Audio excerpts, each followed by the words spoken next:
finals, do you change things up in September or do you stay on the status quo? That's a good question. I actually haven't thought about it yet. I've got a few. I've got about 10 or 15 fragrances at home that I'd kind of pick between. I'm not one that sticks with something, so we might see a different flavour for finals. We'll see how we're feeling. Has there been one lately that's been, wins every time or you haven't You know what? I should start doing that. Yeah, taking some stats or something on which ones are the most successful. I haven't really. I kind of just like smash a bottle and then I just finish it and then get the next bottle and just start going with it. So I'm a bit of an oversprayer, so I go through bottles pretty quickly. opponents ever pointed out like during the game, like, geez, mate, Nah, that not an opponent, but when I always do like a lucky spray just before we go out, and then I always like dap up all the boys, and the boys are like, man, you smell way too good to be playing a game of footy.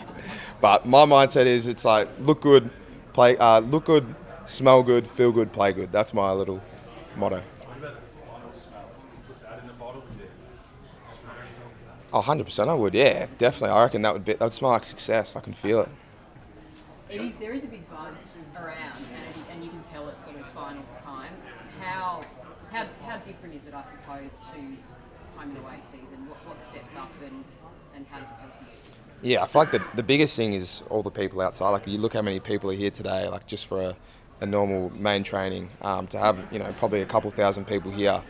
Like the Magpie Army is definitely the thing that just ramps up to another level, and we're so lucky to have such passionate fans that kind of act as like a 19th player almost in a sense, especially at the G. So I think that's probably the biggest difference. Everything else for me personally, I like to try and keep it the same. I've played a few finals now, but I'm still on the younger end, so I'm still learning as we go and figuring out exactly what works, but definitely the fans. So, you've been so successful in shutting down opponents this year. Do you already have someone in mind? Do you know who you're going to be playing on Thursday night? No, we haven't chatted about it yet, but yeah, I think we play a system defence, so I play on a few different players often. Rarely do I actually play on one person throughout the whole game, but you'd assume it to be one of their small forwards, so they've got a few really handy small forwards, so we'll have our hands full for sure. Yeah. Been a great year for you, All Australian squad of 40. Thank you. How do you take that as an honour? Yeah, I was pleasantly surprised. I was pretty happy with it, and it was really cool to see 4 of the other lads make the squad and 3 make the team. I think, yeah, I as I said, I play in a system defence, so I think as cliche as it sounds, like I play in a defence that allows me to bring my strengths to the table, which is my intercept game for the most part, and my run and carry. And I think, yeah, without the system that we play, I wouldn't be able to do that. But it's pretty cool always to be recognised, and yeah, hopefully we can make the team next year. How influential was your pre-season? Sort of the way that you've gone. Yeah. You broke the beat test out there. Yeah, that's a bit of a myth. It's not quite true, but I'll run with it. No, it was a big part of it. I had a good break. I went to Europe. Still got some working while I was in Europe, and then came back and felt really refreshed. And yeah, tried to go to the next level with especially my strength, power, and my aerobic ability. And I felt like I was able to do that. And now I guess the next thing for me is to go to the next level again this off season. So I'm excited for that when that time comes. How has working under Fly been a good thing for you in your game and progressed for you? Yeah, I think for me it's more so about the environment that he's created that's allowed me to kind of just be me. Like I think that's the biggest thing. I feel in any work environment, if you feel comfortable and feel like you can be yourself, I feel like you're going to bring your best self to the table every time. Well, for me, it's out in the MCG or out in the training track. But I think that's the biggest thing that I've noticed is just, yeah, he just has fostered this environment where everyone feels so comfortable. And I've got some of my best mates in here, so I have so much fun every time I come in. So, Jack Ginnivan's probably going to be a selection edge. It's just the way it is. But it seems like most of the Magpie they would want him in the side.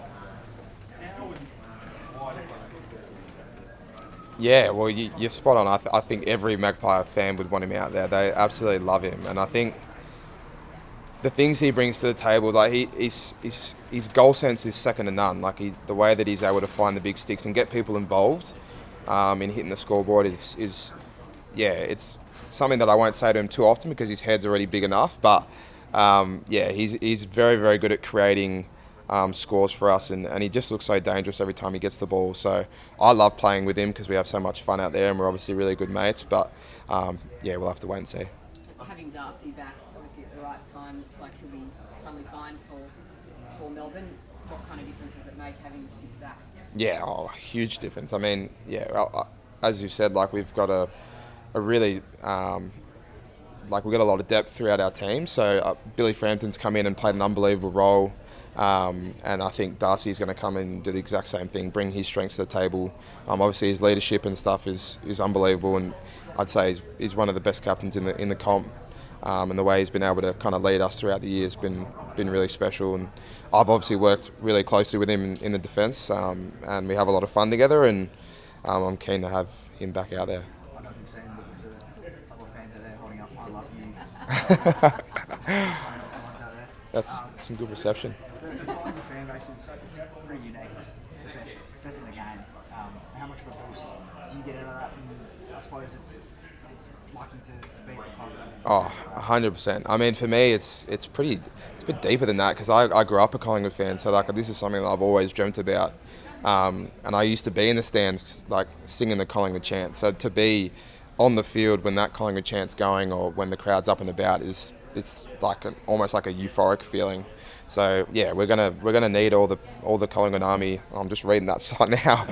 We're gonna need everyone from the Collingwood Army, with us on Thursday night and throughout this finals campaign, because they just bring so much energy and excitement to the game. As a Collingwood fan, as a kid, how do you look back on like the 2010 flag, and then I think 2019 was your first year, was it? Yes. Yep. So the 2018 heartbreak. Yeah. How do you reflect on that in the stands as opposed to now being a part of it? And Yeah. in that history? Well, I didn't quite get into the 2010 game, so I remember watching it at Amy Park, but I've got a horrible memory. But the one thing I do remember is having an ice cream and watching the game. And we won, so that's a good thing. But I definitely remember the 2018 game, and I was actually sitting in the crowd, and the first half was just excitement up and about, almost like, what if it could be done, and then obviously things went a little bit south, but it was still really cool to be there. And obviously everyone wants to be around that time of the year. That's the game that you want to play in, so that's what we're aiming for.